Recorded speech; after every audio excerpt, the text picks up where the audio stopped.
Hello, our team's topic is adversarial attack against AI art detectors. The problem we're trying to solve is to distinguish between AI generated and human created art, and this has become increasingly difficult due to the advent of different kinds of generators. And our objective is to identify those key image features that differentiate AI versus real art and to lay the groundwork for a better defense in the future. The reason this matters is that AI generated art undermines a creator's work and trust and also impacts the art economy.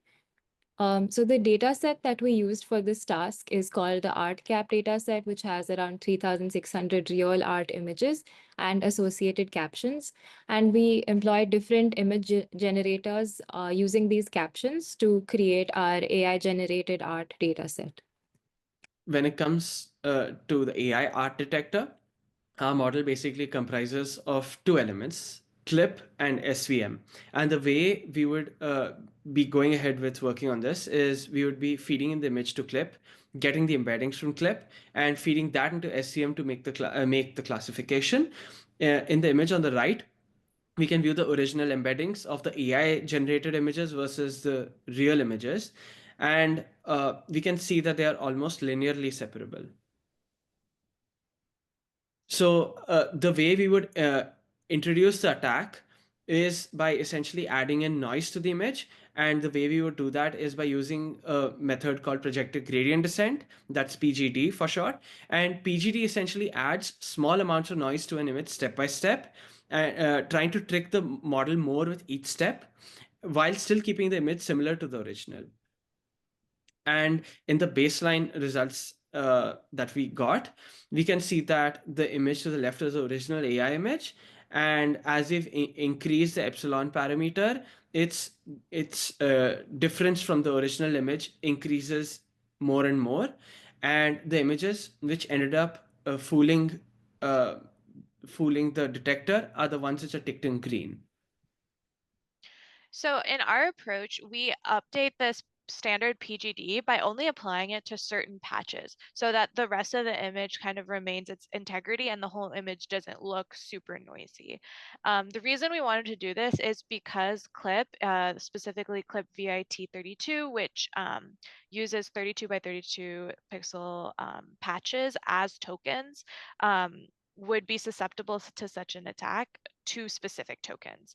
And the two ways we came up with for applying or for choosing which patches to do PGD on are first maximizing the noise delta in the PGD process. So for each step, find out which patches are actually affecting the prediction the most.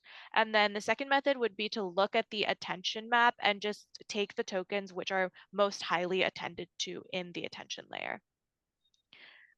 So after doing the maximum delta method, this is what the images look like. So the first column is the original image, the second column is the patch-based attack, and the third image just highlights where exactly the attack was applied. So as you can see, most of the image remains untouched. And this is a novel approach because this patch-based method has only previously been done for CNNs and object detectors, and extracting the patches from the clip attention layer has not been done before. And it's also interesting because we can see which areas of the image actually contribute to the is AI generated prediction.